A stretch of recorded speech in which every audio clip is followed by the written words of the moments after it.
Hello friends. तो कैसे हैं आप लोग? उम्मीद करते हैं आप लोग अच्छे होंगे। तो आज हम लोग पढ़ने वाले हैं हेलमेट के बारे में, यानी हेड प्रोटेक्शन के बारे में। ये हमारे ये हमारे हाथ में जो पीपी है, इसे हम लोग हेलमेट कहते हैं। और ये हमारे सर को तीन तरह की इंजरी से बचाता है। पहला है फॉलिंग। फॉलिंग का मतलब होता है कोई चीज ऊपर से गिर जाना। अगर कोई चीज ऊपर से हमारे सर पे गिरता है, उससे भी ये हमें बचा देता है। और दूसरा हम लोग का है फ्लाइंग। दूसरा हम लोग का है फ्लाइंग। फ्लाइंग का मतलब होता है कोई चीज उड़ते हुए। अगर कोई चीज उड़ते हुए हमारे सर पे आकर गिर रहा है, तो उससे भी ये हमें बचा देता है।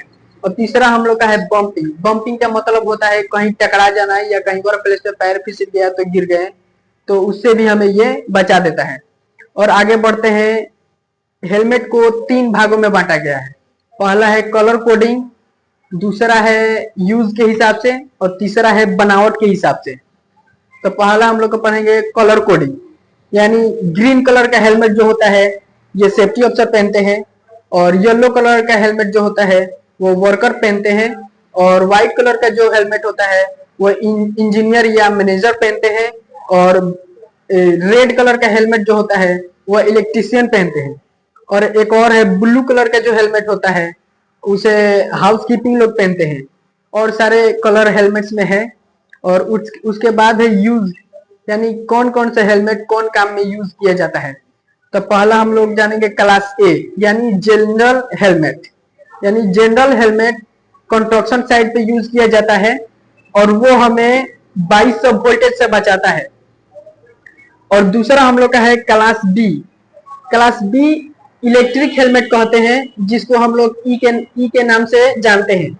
और वो इलेक्ट्रिक काम में यूज किया जाता है, और वो हमारे सर को 22,000 वोल्टेज से बचाता है। और तीसरा हम लोग का है क्लास सी, यानी सर्विस हेलमेट।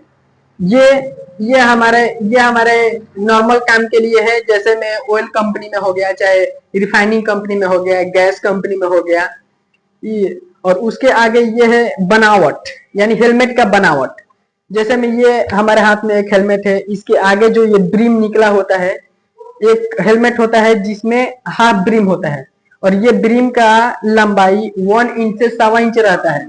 और एक और हेलमेट होता है जो गोल होता है, और उसके चारों तरफ से हाफ ब्रिम फुल ब्रिम निकले रहते हैं।